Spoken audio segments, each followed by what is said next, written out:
안녕하세요. 코리아 발바닥입니다. 날씨가 추워졌습니다. 이맘때가 되면은 걱정되는 동물들이 있는데요. 바로 길고양이들입니다. 길고양이들이 잘 지낼 수 있도록 캣맘들도 바빠졌는데요. 길고양이 겨울나기를 돕는 구체적인 방안에 대해 알아보기 위해서 오늘은 전문가인 박정윤 수의사 선생님을 모시고 말씀을 드려보려고 합니다. 코로나 때문에 직접 뵙지는 못하고 화상 인터뷰로 진행해 보겠습니다.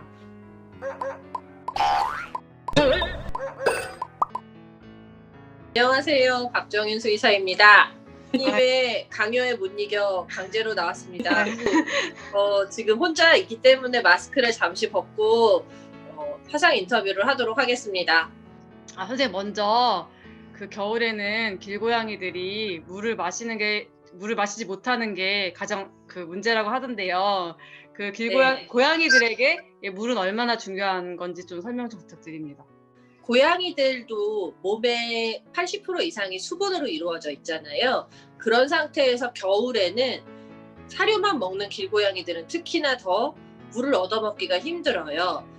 사방이 다 꽝꽝 물이 얼어버리기 때문에 신선한 물은커녕 고인 물이든 웅덩이에 있는 물이든 폐수든 이런 거라도 수분 자체를 얻기가 힘든 거죠.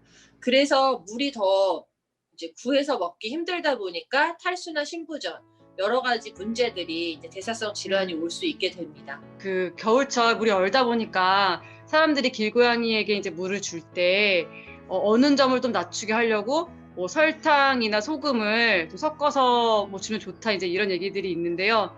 이제 어떤 자료를 보니까 200ml에 한 숟갈 정도를 넣으면 된다. 이런 200ml 한 숟가락? 네, 그런 것도 있었고 또 거기에 대해서 이제 많은 분들이 댓글로 그렇게 되면 너무 달거나 짜지 않느냐 이제 그런 질문들을 많이 하시더라고요.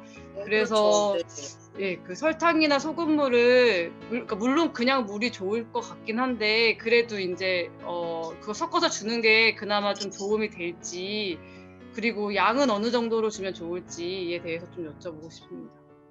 제가 칼럼에도 어느 점을 낮추기 위해서 설탕을 추가하는 것도 한 가지 팁일 수 있다라고 썼지 설탕을 구체적으로 언급하지 않았던 이유는 설탕이나 소금을 추가하는 경우는 개인적으로는 별로 추천드리고 싶지는 않아요.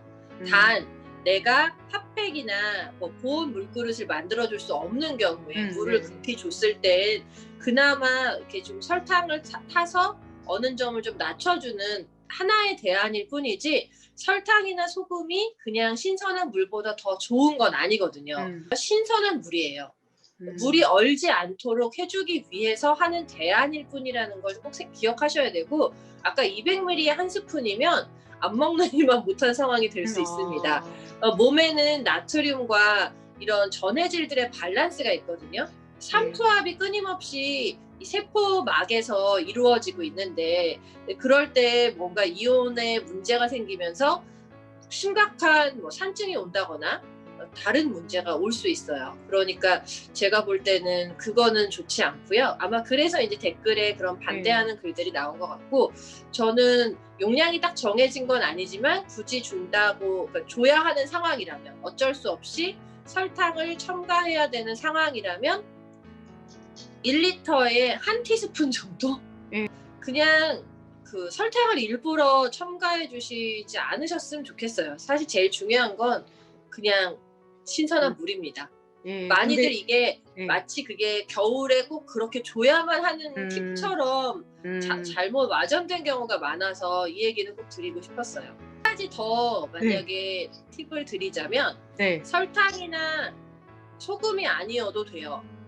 예를 들면 고기를 끓인 물, 육수에 물을 좀 첨가해서 준다거나 하면 실제로 그냥 맹물인 경우보다 좀 늦게 얼거든요.